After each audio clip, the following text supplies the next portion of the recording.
What's up, guys? I'm Eamon from TraxNYC. I'm the Grillz production manager over here. I make all the grills over here at TraxNYC. So I'm going to be teaching you guys exactly how to get a perfect mold when getting a grill done. The mold is the most important part of the grill process. If the mold is taken wrong, the grill will not fit when you receive it. And if I'm sending this out to you, that means you cannot come to the store to get fitted. So it's going to be really important that your mold is taken properly. So all the instructions on how to mold yourself will be on the back of the box. But I'm making this video because it is a lot easier to see a visual representation of how someone takes the impression. When you're molding your grill, and a very important thing is, well, like I said, one of the most important things is capturing the gum line. That's what every person who's making grills, if you're looking at an impression, you see if it captures the gum line. If it captures the gum line, that means the impression's pretty good. Here, this is exactly what you'll be receiving. This is the top tray for the top portion of your teeth, and this is the bottom tray. This goes on the bottom. What you're gonna do is you're gonna mix one of the white materials with the blue.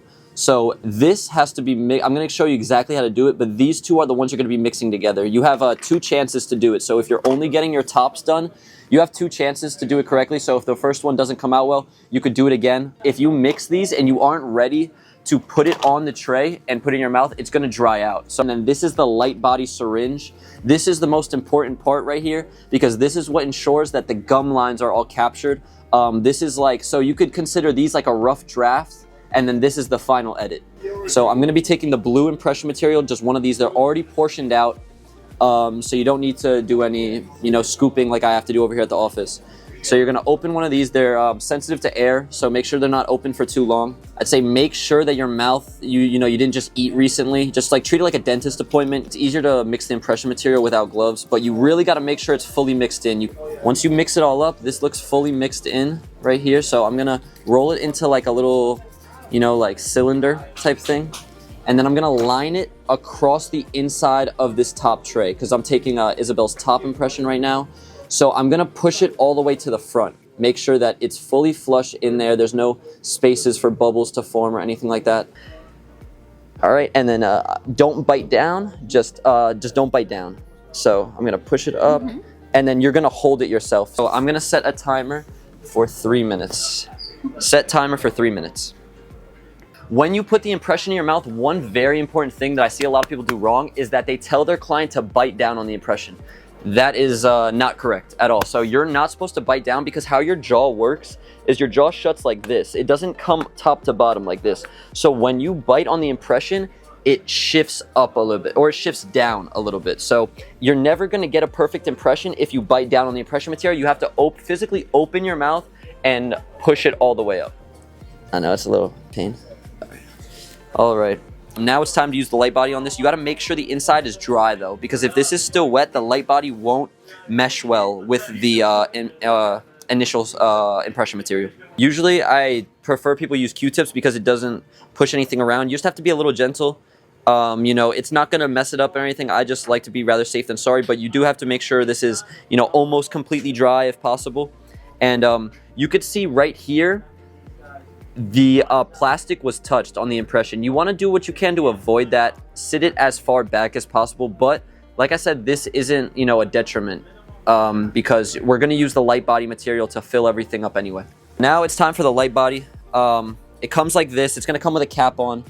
You take this cap off by twisting it. This is also, I see a problem a lot of people have. You twist this one off, not to take it off, but to put the new like syringe tip on. Some people will just place it on top and think that it's going to stay. As soon as you push this, it's going to pop out and it's going to spill everywhere. You have to turn it. This is what locks it in.